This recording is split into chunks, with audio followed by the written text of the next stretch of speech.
നമസ്കാരം. Raf talk ഫുട്ബോളിലേക്ക് അവർക്കും സ്വാഗതം. ക്രിസ്ത്യാനോ റൊണാൾഡോ എല്ലാവർക്കും ഒരു റെഫറൻസ് ആണെന്നും അദ്ദേഹം ലോങ്വിറ്റി കൊണ്ട് എല്ലാവരെയും വിസ്മയിപ്പിക്കുകയാണെന്നും അദ്ദേഹത്തെ പോലെ കളി തുടരാനാണ് താൻ ആഗ്രഹിക്കുന്നത് എന്നും ഹാരി കെയ്ൻ പറഞ്ഞത് കഴിഞ്ഞ ദിവസം നമ്മൾ കേട്ടു. അപ്പോൾ ഈ 30 കഴിഞ്ഞാൽ നേരത്തെയൊക്കെയുള്ള പോലെയല്ല. നേരത്തെ ഒരു 30 വയസ്സ് കഴിഞ്ഞാൽ പിന്നെ അത്ലറ്റ്സ് കളി നിർത്താനുള്ള സമയമായി.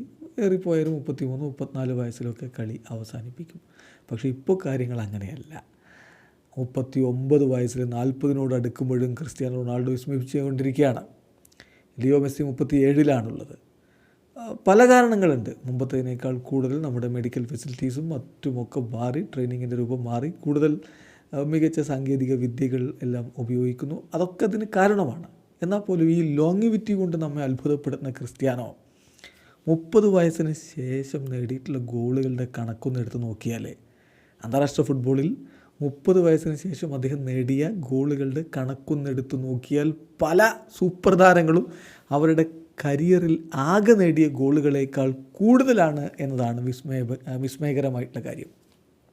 നോക്കാം നമുക്ക് ആ കണക്കുകൾ. ക്രിസ്ത്യാനോ റൊണാൾഡോ 30 വയസ്സിന് ശേഷം അന്താരാഷ്ട്ര ഫുട്ബോളിൽ നേടിയത് 80 ഗോളുകളാണെങ്കിൽ നെയ്മർ ജൂനിയർ അദ്ദേഹത്തിൻ്റെ കരിയറിൽ ആകെ നേടിയത് അന്താരാഷ്ട്ര ഗോളുകൾ 79 അതായത് 30 വയസ്സിന് ശേഷം CR7 നേടിയത് മാത്രം നെയ്മറുടെ എൻ്റയർ കരിയറിൽ അദ്ദേഹം ഇതുവരെ ബ്രസീലിന് വേണ്ടി നേടിയിട്ടുള്ള ഗോളുകളേക്കാൾ കൂടുതലാണ്. ഇനി നെയ്മർ മാത്രമല്ല പുറകിലുള്ള താരങ്ങളുടെ ലിസ്റ്റ് നോക്കുക. 66 ഗോളുകളെ ഹാരി കെയ്നുള്ളൂ. 62 ഗോളുകളെ സ്ലാറ്റൻ ഇബ്രാഹിമോവിച്ച് നേടിയിരുന്നുള്ളൂ.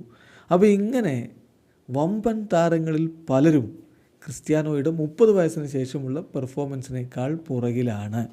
അതാണ് CR7 വ്യത്യസ്തനാക്കുന്നത്. വെറുതെ അങ്ങ് കളി തുടരുകയല്ല, 30 കഴിയുമ്പോഴും അദ്ദേഹത്തിൻ്റെ ആ വീര്യത്തിനൊട്ടും കുറവില്ല. നമ്മൾ പറയാറില്ലേ, പ്രായം കൂടുന്തോറും വീര്യം കൂടുന്ന ഐറ്റം എന്ന്. അത് തന്നെയാണ് CR7. വീഡിയോ അവസാനിക്കുന്ന ഫുട്ബോൾ ലോകത്തെ കൂടുതൽ വിശേഷങ്ങളുമായി റാഫ് ടോക്സ് എത്താം.